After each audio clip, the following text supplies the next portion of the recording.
আমাদের দোকান চাই।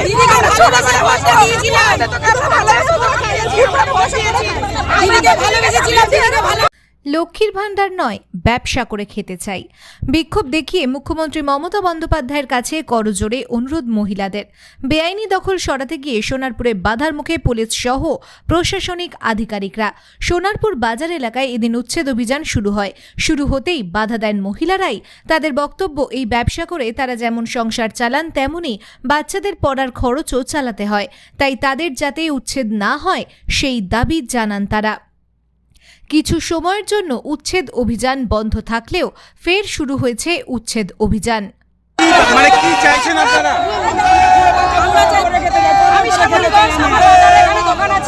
আমার বাজারে এখানে দোকান আছে, আমরা চাইছি দিদির কাছে হাত জোড়া করে প্রার্থনা করছি যে আমরা প্রত্যেকে যাতে করে খেতে খাই, আমাদের ছোট জায়গা হোক, আমরা করে খেতে চাই, সেই রকম প্রতিষ্ঠান আমাদের দিক। আমরা কেন উচ্ছেদ হতে চাইছি না, আমরা লক্ষ্মী ভান্ডার চাই না। আমাদের বাড়িতে এই যে ছোট বাচ্চারা আছে, স্কুলের মাইনে আমরা সেগুলো কোথায় পাবো?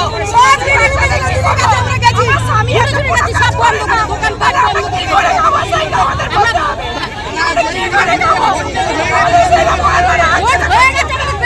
নাম কি আপনার? আপনারা কি চান না এবং কি চাইছেন? সোনারপুরে আমরা ফুলের ব্যবসা করে খেতে যাই, আমার কোনো সাহায্য দরকার নেই। আমার দিদি বাসার জায়গাটা কেন তুলে দিচ্ছে আজকে লাভি বেড়েছে? দরকার নেই, আমাদের কিচ্ছু দরকার নেই, আমাদের খেতে করে খেতে দিদি। আমাদের ছোট ছোট বাচ্চা আছে বাড়িতে, আমরা কি করে খাবো? তার জন্য দিদিকে ভোট দিয়েছিলাম। আর দিদি কেন আমাদের পাশে লাঠি মারলো?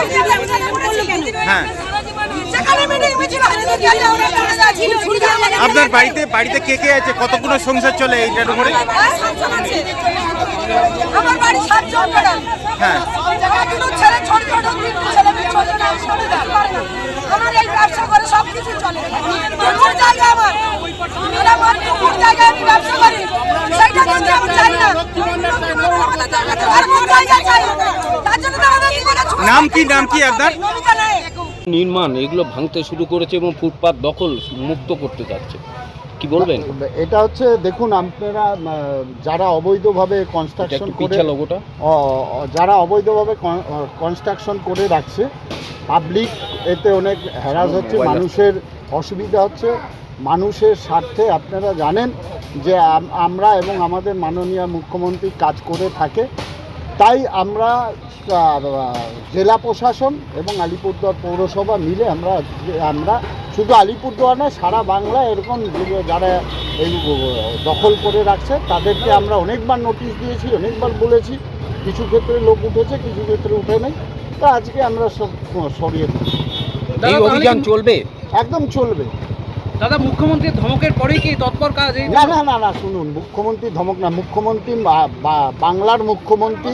কোথাও মানুষের যাতে কোনো অসুবিধা না হয়, তিনি মানুষের মুখ্যমন্ত্রী, মানুষকে নিয়ে চলেন।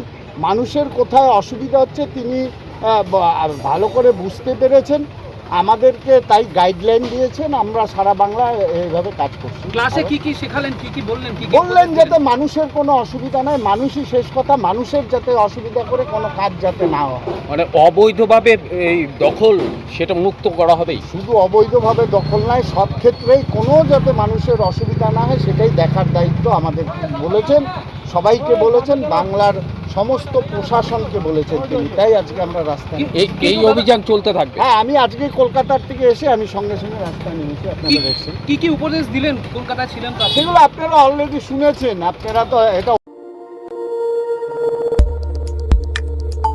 আমাদের সাথে থাকুন এবং দেখতে থাকুন নিউজ প্রাইম টাইমস, আপনাদের সাথে আপনাদের পাশে।